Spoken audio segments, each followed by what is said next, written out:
You ever feel that quiet moment, right before the fight begins? That stillness where time slows and you're not sure if you're stepping into something legendary or something forgettable? That's what BLEACH Rebirth of Souls feels like at first glance.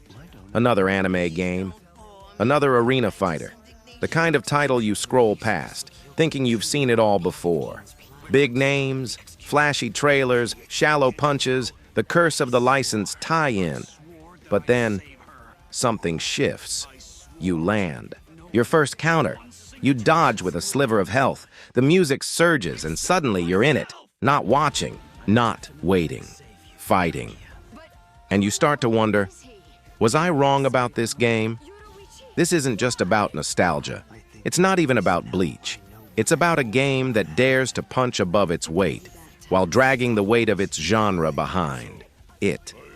This is the story of a game that fights hard, even as its soul struggles to shine through the shadows. Stick around, because what you think you know, it's only the surface. And BLEACH, Rebirth of Souls, for better or worse, is far from skin deep. The first time you pick up Rebirth of Souls, it doesn't hand you a tutorial. It throws you into a brawl.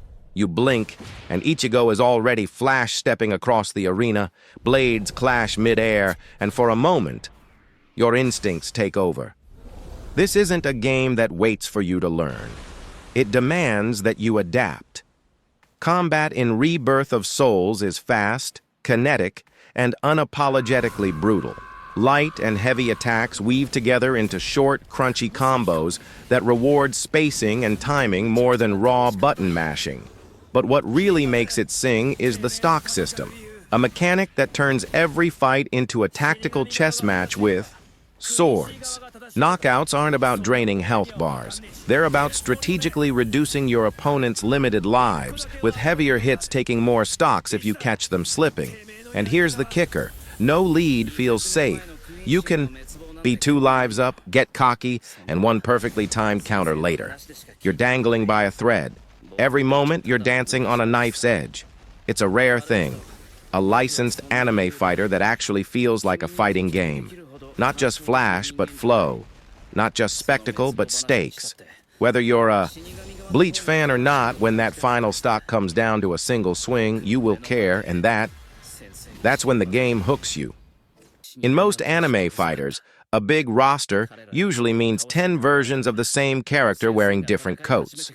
But in Rebirth of Souls, the diversity is more than cosmetic. It's kinetic. Every fighter here plays like they belong to a different discipline. Ichigo, a balanced swordsman with mid-range pressure and clean execution. Kenpachi, pure chaos. Every swing feels like it's breaking the arena. Meanwhile, characters like Urahara and Byakuya fight with control and deception, setting traps, stalling tempo, punishing impatience. You don't just pick a character, you learn a philosophy, and that's what makes this game tick. The matchups don't feel predetermined. You may start the fight thinking you're outclassed, but by round 2, you've adjusted your footwork, baited their special, read the rhythm, and suddenly, you're in control. What's even better is how the game avoids the usual tier list trap. Every character I touched felt viable.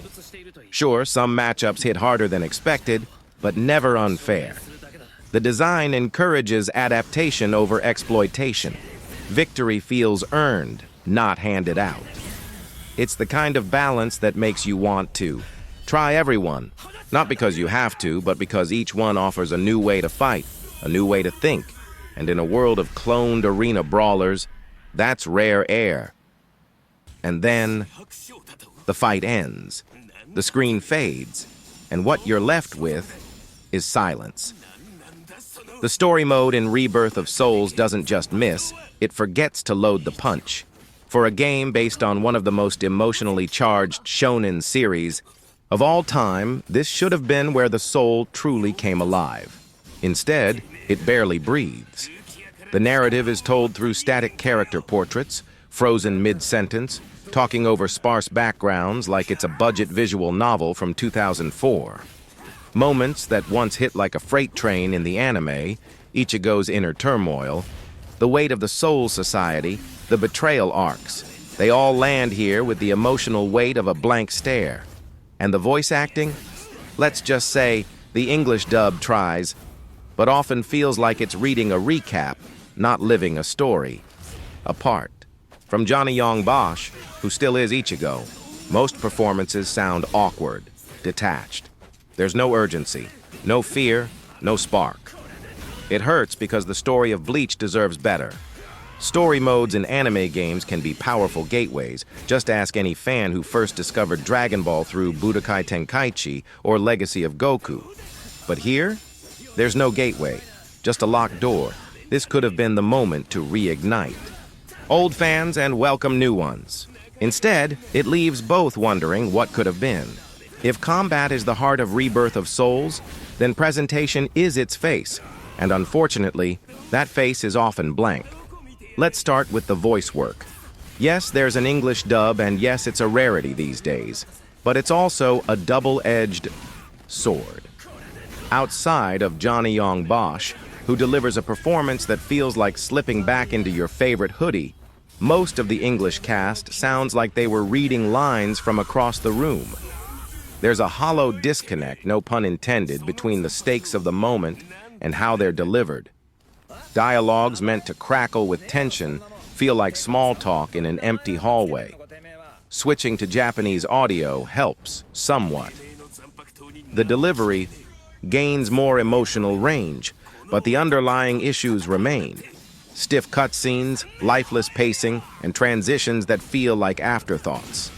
Visually, the story mode relies on still character models and static backgrounds that don't just lack polish, they lack purpose.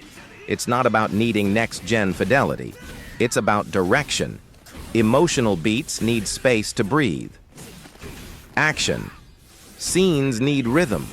Rebirth of Souls has the bones of Bleach's drama, but none of the muscle. For a story built on style, legacy, and soul, this mode visually and orally delivers a version stripped of all three.